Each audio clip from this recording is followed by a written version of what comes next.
په یو روایت کې راځي چې کله به رسول الله صلی الله علیه وسلم مبارک مونځ ته ودرېده نو هغه مبارک به د ولاړې په حالت کې سجدې ته کتل، دغه ته سجدې ته مې کتل، د رکوع په حالت کې به د خپلو خپو ته کتل، او چې کله به اتحیاتو باندې ناستو نو دا ښی لاس به یې په ښی کونډۍ کې ایښودو، ګس لاس یې په ګسه کونډۍ باندې کېښودو او په دې مسواکه ګوته باندې به اشاره کوله، دې ته وایي شهادت والا ګوته. او بیا به رسول الله صلی الله علیه وسلم مبارک په حالت د قیدې کې دې ګوته ته داسې کتل. نحمده ونصلي علی رسوله الکریم، اما بعد. دینه مخکې موږ د مانځه د فرایضو، واجباتو، مستحباتو بیان شروع کړی و، او د مانځه چې کوم مسایل وو هغه مسایل موږ تاسو ته ښوولي وو. په نن درس کې زه د یو ډېرې عظیمې غلطۍ چې موږ په دې مانځه کې کوو، کله کله هغه غلطي زموږ د مانځه ماتونکې جوړه شي، هغې غلطۍ سره زموږ لمونځ مات شوي او موږ ته پته ونه لګي. دا زموږ د غفلت د وجې نه او د ناپوهۍ د وجې نه موږ دا غلطي وکړو. که زه د خپل کلي محلي جماعت کې وګورم دا غلطي دلته موجود دی، که بازار ته لاړ شم بازار کې خلک وګورم دا غلطي هلته موجود دی. هغه کم غلطي دی؟ هغه په منځه کې اخوا دېخوا کتل دی. دا څومره خطرناک جرم دی، د دې حدیث مبارک نه تاسو اندازه ولګوئ. حضرت جابر رضی الله تعالی عنه فرمایي وی جناب رسول الله صلی الله علیه وسلم مبارک یو ځل وفرمایل چې کله بنده کله سړی د منځه دپاره ودرېږي نو الله جل جلاله د دې انسان طرف ته متوجه شي، یعنې د الله رحمت د دې انسان طرف ته متوجه شي. بیا چې کله دا بنده په دې منځه کې اخوا دېخوا ګوري نو الله جل جلاله ورته فرمایي ای د آدم زویه د چا طرف ته متوجه شوې؟ آیا زما نه څوک بهتر شته چې په دویم ځل باندې دا بنده اخوا دېخوا وګوري؟ نو الله جل جلاله ورته په دویم ځل باندې فرمایي ای د آدم زویه کوم طرف ته متوجه شوې، د چا طرف ته متوجه شوې؟ آیا زما نه څوک بهتر شته؟ او چې کله دا بنده په دریم ځل باندې اخوا دېخوا ګوري په منځه کې، الله جل جلاله ته نه د خپل د رحمت نظر اته نه واړوي. څومره سخت جرم دی، تر دې پورې هلاکت راغلی دی. کم انسان په دې منځه کې اخوا دېخوا ګوري، په یو دغه کې راځي روایت کې دا حدیث په ترمذي شریف کې دی چې دا سراسر هلاکت دی.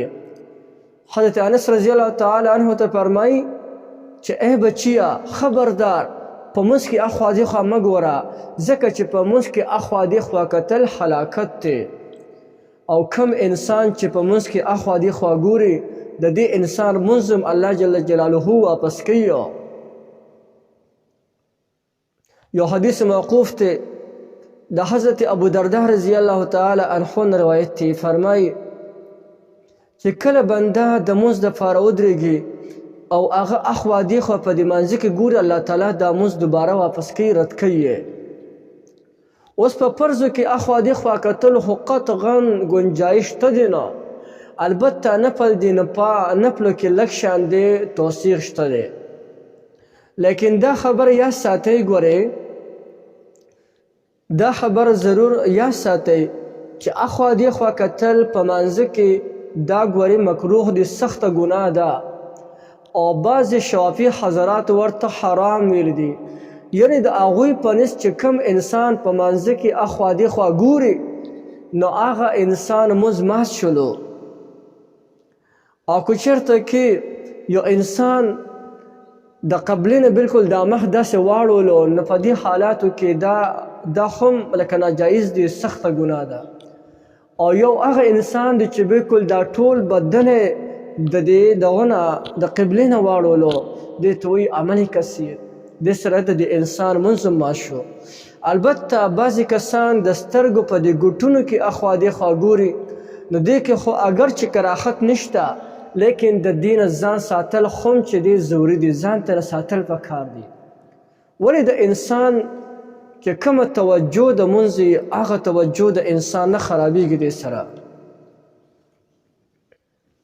مونږ به دا نظر په کوم ځای باندې ساتو؟ نو دا خبر یا ساتئ چې په حالت د قیام کې مونږ کله ولاړ یو، نو په حالت د قیام کې د ولاړ کې به زمونږ نظر د سجدې په ځای باندې وي. ولې حضرت عبدالله ابن عباس رضی الله تعالی عنهما فرمایي چې د رسول الله صلی الله علیه وسلم مبارک دا نظر مبارک به دا به د سجدې په ځای باندې پرېوتو، چېرته به د سجدې نه جدا کېده نه. نو د ولاړې په حالت کې به موږ د سجدې ځای ته ګورو. بعضې حضرات فرمایي چې لکه دغه رنګ حافظ ابن حجر رحمت الله علیه په دغه کې لیکلي فتح الباري کې چې حضرت امام مالک رحمت الله علیه فرمایي چې مونځ کوونکی دی د قبلې طرف ته ګوري. نو دوه قسمه راتلل چې کوم دی پکار دی، دا چې کوم دی راغلی دوه قسمه کتل. یو خو قبلې ته مخامخ ګوره، او په دې حدیث مبارک کې تیر شول چې نه لاندې د سجدې ځای ګوره. بعضې حضرات فرمایي چې کعبې ته مخامخ ولاړې کعبې ته مخامخ ګوره، او بعضې حضرات فرمایي د ټولو بهترینه خبره دا ده چې انسان لاندې د سجدې ځای ته ګوري. ولې په دې کې توجه ډېره زیاته برابر وي. او د رسول الله صلی الله علیه وسلم مبارک نه چې کم منقول دی، نو هغه نه رسول الله صلی الله علیه وسلم مبارک به د سجدې ځای ته کتل. په یو روایت کې راځي چې کله به رسول الله صلی الله علیه وسلم مبارک مونځ ته ودرېده، نو هغه مبارک به د ولاړې په حالت کې سجدې ته کتل، دغه ته سجدې ځای ته به کتل. د رکوع په حالت کې به د خپلو خپو ته کتل، او چې کله به اتحیاتو باندې ناستو نو دا ښی لاس به په ښی کونډۍ کې ایښودو، ګس لاس یې په ګسه کونډۍ باندې کېښودو، او په دې مسواک ګوته باندې به اشاره کوله، دې ته وایي شهادت والا ګوته. او بیا به رسول الله صلی الله علیه وسلم مبارک په حالت د قیدې کې دې ګوتې ته داسې کتل، دا پرته دا به اوچته کړه او دې ګوتې ته به رسول الله صلی الله علیه وسلم مبارک کتل. نو دا یو څو طرایق و چې تاسو ته مو ویلې. البته په دې باندې مې دا کلیپ ځکه وکړو چې زموږ اکثر مسلمانان وروڼه په دې غلطۍ کې مبتلا دي. که دا غلطي په هر چا کې دا غلطي د خپل ځان نه وباسي، ځکه چې په دغه کې هغه دلته کې هغه ترمذي شریف حدیث مونږ وي، په دې کې ورته هلاکت راغلی چې څوک اخوا دېخوا په منځ کې ګوري، د دې انسان دپاره هلاکت دی.